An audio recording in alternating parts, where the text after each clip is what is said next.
everybody. Josh, your RV nerd of Bish's RV, kicking it down here at Alliance today. I missed my chance to get a hold of this one last year, so I wanted to make it a priority this year. This is a newer floor plan, and, you know, at the end of the day, a lot of people are just going to say it's a mid-bunk fifth wheel. Yeah, that's true. But they didn't do it the same as everybody else. Basically, they flip-flopped the living room and the kitchen, and I've always really personally liked this arrangement. I've never understood why it's not more popular out there because it makes the whole RV look and feel bigger, and I feel the total prep space and everything and counter storage and everything that you get is greater this way. So I really prefer this kind of design and setup. And really, the way that they did the middle room on this one, I don't think calling it a mid-bunk really does this one justice. It just has this kind of middle room with an interesting kind of attic loft above it. Yeah, the loft could be used as sleeper space, but it doesn't have a ladder that hangs into the hallway that could potentially trip you at the top of the stairs and cause a falling hazard. At the worst point, you would want to fall on the inside of the RV. About the only other way you could hurt yourself more is if you fell off the roof of this thing. But what's happening here is you just have a stairway to heaven, basically. It takes you up to that loft area. Now, we've got things like king bed, auto leveling, a pretty respectable solar package standard on these. They do an interesting thing with their air conditioners that we're going to talk about when we hop inside. And their whole underbelly storage on this, instead of kind of separating the little mini camp kitchenette and the full pass-through, they sort of play together. And as a result, it makes the basement on this thing look way bigger than maybe it actually is. I don't know. There's also a couple interesting things like the total sleeping in this. This is cool because this RV has 4 separate sleeping zones. So like if you're a family that has like a male and female kid or something like that, you got a son and a daughter, they can all have very different separate sleeping zones. And because you can have your bedroom, your living room, the loft, and the middle room, all 4 separate private sleeping areas, you know, with at least a door or wall between one another. There's a bunch of other awesome things on this one. I can't wait to show it to you. And I'd like to hear from you. What, as we go, leave me a note. Leave me a note. Yeah. What's your favorite thing? And what's the one thing you'd get rid of given the opportunity or change or whatever? Leave me a note on that. Welcome to Simplicity, population 37. There, I ruined that word for you. For decoration only. What, did they think I was gonna eat it?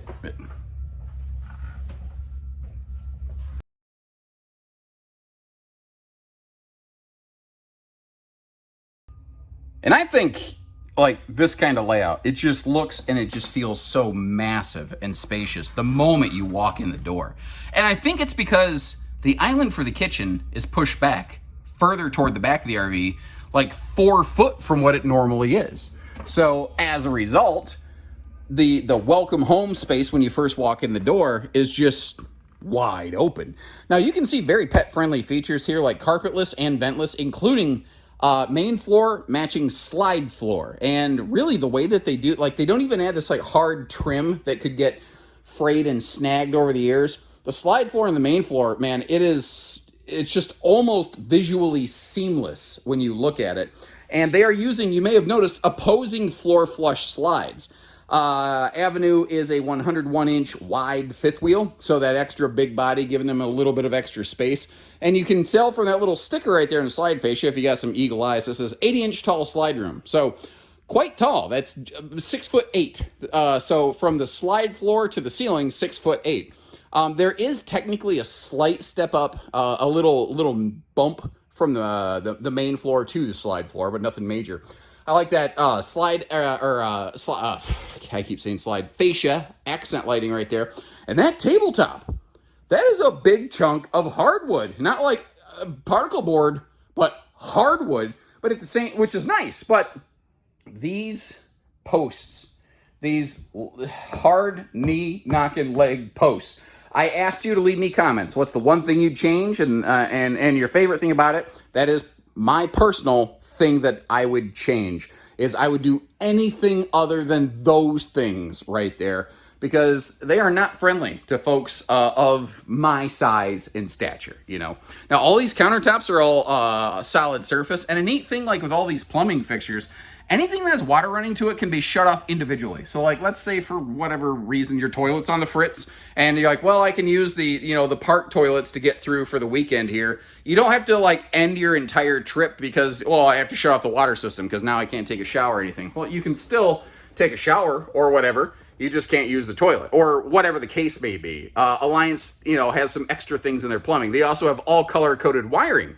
So, like, the fireplace, the soundbar, this big jumbotron of a TV that we're staring at that is not up super high like a neck wrecker. All these things have their own individual wiring color code so that it's more accurate when it's installed. And frankly, God forbid you ever need to have some work done on it, it's much, much easier. And the view from the theater seat here is it doesn't suck. This is not bad. Like the rig just really does feel open. And when the kitchen's on the rear wall like this, it just provides tons of storage opportunity. But I want to be real about this. I like to tell you things that are awesome, as well as things that may not be awesome. When the kitchen is behind the axles, specifically the storage that's behind the axles, they do bounce more in transit. Now, that's not quite as severely true as it was years past, because a lot of RVs like this one have better suspension packages, but it's not untrue either. It's not.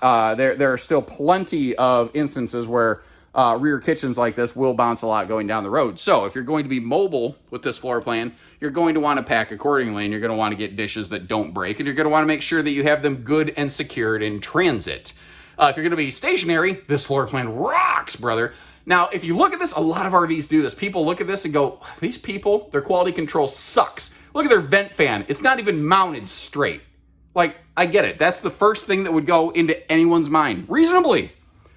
The thing is, the vent fan is installed correctly. It's installed according to the taper of the roof line where it exists, along that curve. So, that's kind of one of those things that is not as obvious and intuitive about some RV construction as how sometimes things are relative, and not everything is this simple, flat, easy kind of square surface. You know what I mean?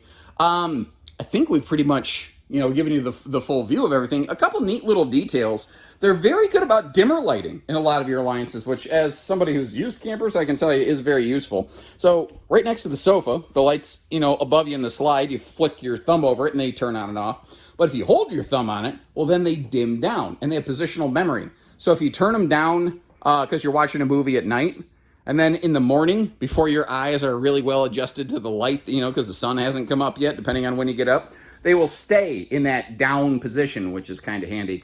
Speaking of the down position, I'm going to go ahead and take a Crouching Tiger hidden storage down position and give you a look down in here.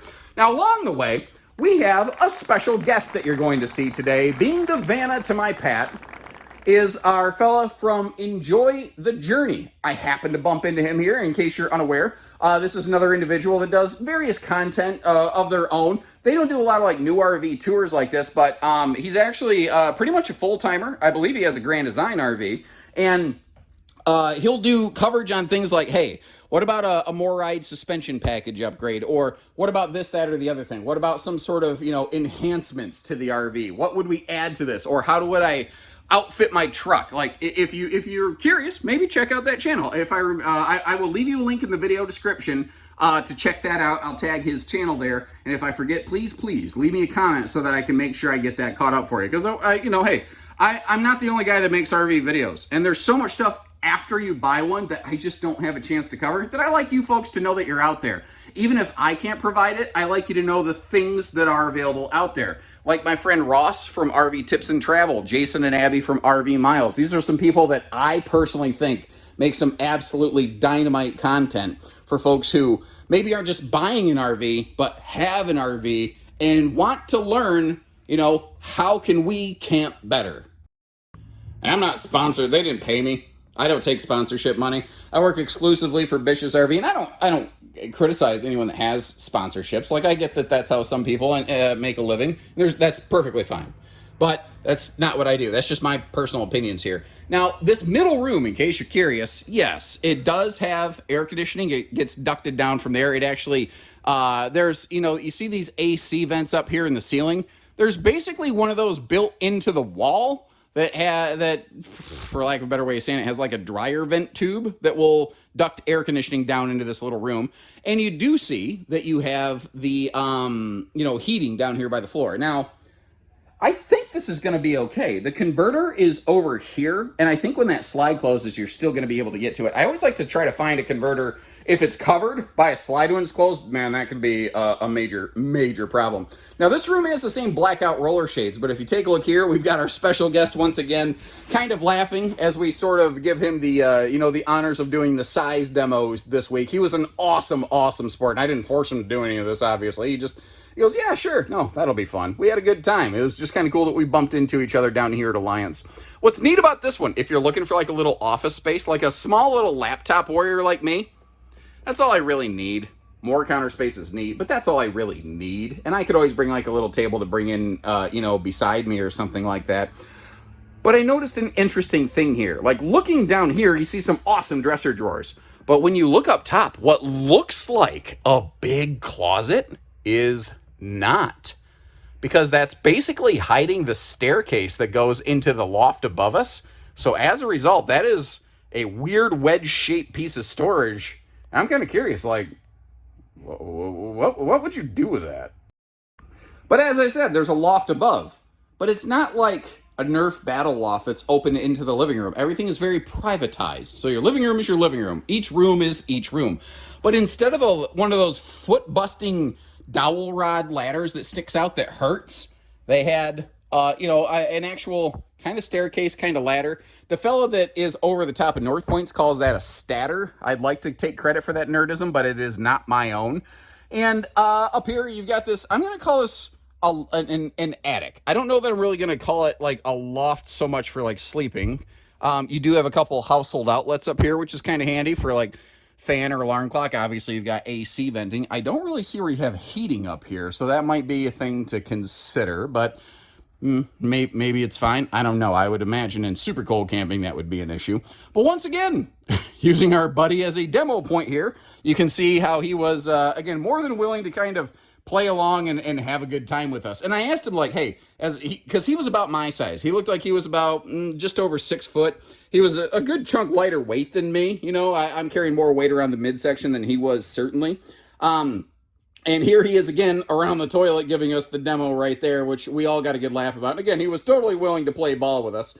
But I asked him, what was it like going up and down that statter as an adult? And he goes, well, I mean, I don't know that I would want to like sleep up here all the time. But if I was just getting something out every now and then, it wouldn't be terrible. Like I could work with it, Now, something that absolutely shocked me. I got image of him standing in the shower, but I still crawl up in there myself. I was really surprised. I did not fit in that shower without my head in the skylight. And I can't really remember the last time that happened to me in a fifth wheel. And if I'm looking at this, it actually looks like their shower plumbing is lifted above the main floor, almost like a travel trailer. Most fifth wheels, that shower plumbing is recessed into the floor. And actually, some of the new things like the Valor toy haulers, that shower plumbing is recessed down into the floor. You actually step down into the shower in those things. So kind of I guess maybe it's not a problem. It just really took me by surprise. Now, this is interesting because there's a radius wall here, but it does have a sliding privacy door, so it's not squared off, but it is, if that makes any sense. One of the other very few differences really between like a Valor and an Avenue, we're going to touch on maybe one or two more outside. These do not come with a bedroom TV. Paradigms do. I said Valor. Well, I guess that's technically true as well. But Paradigm and Avenue are so similar. They're more similar than they're different, and it really kind of throws people off. Now, this was funny. You see this big pad right here on the bed? It doesn't go on the bed. I just kind of put it there.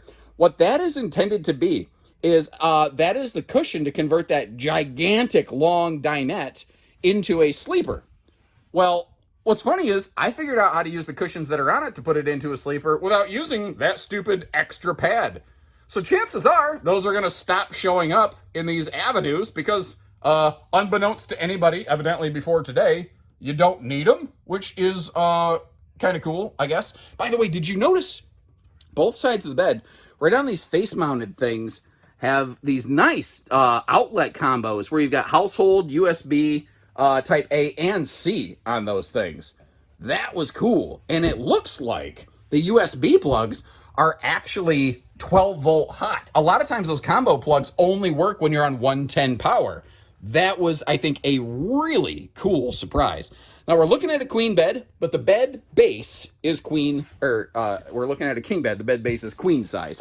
Sorry, I'm very tired and I'm struggling with some fatigue and dehydration. So apologies that I'm stuttering through a lot of things today. I really need to go home and get some rest, but I didn't want to leave today without getting footage of this RV because I missed it the last time I was here, and I didn't want that to happen again for you, you know?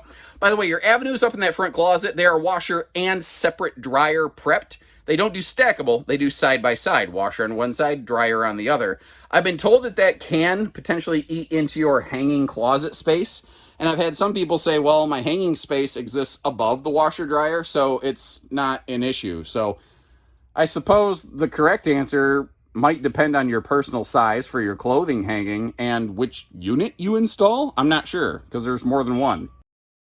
And I tell you, the travel access in this is better than I thought it was going to be, but I really didn't have super high expectations, and it does still have one major Achilles heel where you're going to see we lose the refrigerator in transit, which I think if you look at the location of the slides, the fridge, and the island, I think anybody could have reasonably predicted that. What I was kind of getting at when I said it's better than I expected is I kind of figured when these slides downstairs closed, it was going to basically pinch everything off, but it did not at all, actually. And, you know, accessing this middle room right here, better than I thought. And something I wanted to check on and confirm is that even when this slide is closed, we can get to that converter panel down there. So that was all good news. But just to kind of complete the visual for you here, sorry, I'm tired and I'm starting to move the camera fast because I'm like ready to be done. I need to slow down. It looks like, at first you're like, oh wow, I could walk right in here. Yeah, you can walk up to the island. But after that, you're going to do a Dukes of Hazzard yeehaw to get back there. Now, if my life depended on it, yeah, I'd do the butt scoop boogie and I'd get back to that fridge. Like if I needed some diabetic medicine or something like that, yeah, I'd get back there. If we're going down the road and I gotta stop to get something, I could kind of make it work. But there is one more factor to consider on all this. And that's the fact that when you're going down the road, those steps that come off the side of the RV, they stick out further than this big slide right here. So if you can get in this door, means you have to put the steps down. Means you have the room to open that slide. And if you do that, we can stop and have a meal, we can get to the fridge. But by default, it's not like stealth mode camping friendly. So that might be an important designator for somebody. Now, like most mid-bunks, this thing has to be pretty big. They don't really come small, these middle bunk bonus rooms, whatever you want to call them. And this thing has basically a 16,000 pound GVW. But if you look at the dry weight, that also means this thing has some very respectable cargo carry capacity. But did you see that little baggage door swinging in the breeze? That is one of those little things that make you go, that I noticed on this. It really could benefit from having a magnet holdback mounted on that propane bottle door to the left of it. It doesn't have one, so that door can kind of swing in the breeze. Now, this section of the door flips up and has a magnet holdback in place, and that's actually the part of the door that locks. This is, and they do this so that you don't have one big door like hanging open under a slide feature. But, you know, if you're trying to dig in here, you might get bapped in the side by this thing. I know I got bapped in the side more than once by my mother growing up, but folks, I think you can estimate the number of times I deserved it versus the number of times I didn't. She was probably on the right side of that equation. And this is what I was talking about right here. The way that they angled that wall off. And they didn't partition and like totally separate and enclose this little mini camp kitchenette. It makes this whole basement just look and feel huge. Now, this is not like an earth-shattering original feature, but I do like that they have the little griddle outside. I like that they have Dad's medicine cabinet out here for the bottled water and the barley pop. And you might have noticed they do have TV hookups out here. I also like the USB plug there because, like, I'd set up I can't even talk, a Bluetooth speaker or something like that, and I would use that for some outdoor musical entertainment because you might notice they're doing something I approve of. This is nerd preferred, no outside speakers. So it's, you know, less potential failure points for the labor force. It's less potential holes in the side of your RV. It's less potential wiring to go bad. It's just less potential for failure. And frankly, RV outside speakers, let's be real, typically do not sound amazing, you know. Now, you could see that front awning was huge. The rear awning, no slouch on the face of that slide. And if you look down below, you might notice this is a 6-point leveling system to really kind of give you some awesome stability on a rig this size and this weight. That, in my opinion, is the correct way to go. A 4-point would be probably like okay, but it wouldn't be maybe the best thing for this one. If you look under the back end of it, which is a funny phrase if you only hear that out of context, you will see that little stinky slinky sewer hose. You also see, for lack of a better way to say it, the easiest way to describe it, a towing package. 3,000-pound horizontal towing hitch with 300-pound vertical tongue limit with safety chain hooks and a 4-way wiring harness. The RV does not have a bumper. Part of the reason a lot of manufacturers have done that, though, is if an RV is really long, people get spooked and they don't want to tow it. Well, manufacturers are required to measure from the furthest point forward to the furthest point backward, ladder not included. Well, that bumper made every RV read on paper about 6 inches longer. That's really the reason a lot of manufacturers got rid of those things, to make the RV seem more attractive on paper. So hey, the more you know. Now the underbelly of this, it is enclosed, radiant barrier, forced air heated, holding tank heaters on everything. Basically everything they do on Paradigm, they do here as well. They just do it a little bit smaller package. Now that ladder, I like how they put that little handle on the top of it, because that really kind of helps me climb up and down that thing. And, you know, one of the only real differences, people ask all the time, like, what's the difference between an Avenue and a Paradigm? And really, about one of the only things is that an Avenue has 2 airs and a Paradigm has 3. And beyond that, they are more similar than they are different. So you might notice my Kia Soul Monster machine right back there. It is basically going home time. I am cooked. I've been on a non-stop recordathon. Not that you really know that from just watching one video. For about 38 straight days, I've been recording at least 5 videos a day. And I'm beat. And I'm going to go home, and I'm going to take a shower, and I'm going to get some sleep. And I have not done a lot of that lately. And it is self-inflicted. Company doesn't make me do that. It's just the pressure I put on myself to get you all the content that I can. Kind of like this. If you like how we get down here to the manufacturer and get you all this stuff, hit that subscribe button, like our video, and I will leave you some links in the video description where you can check for pricing and availability on these. And remember, we don't do hidden fees. We do everything else. We even have a 72-hour, basically no questions asked return policy. If for some reason you don't love it, let us know. We'll swap you out. We'll refund, whatever we got to do. We want you to be happy with the purchase you make with us, and we're happy to earn your business, not just get your business. So take care, stay safe, have fun, and happy camping, everyone.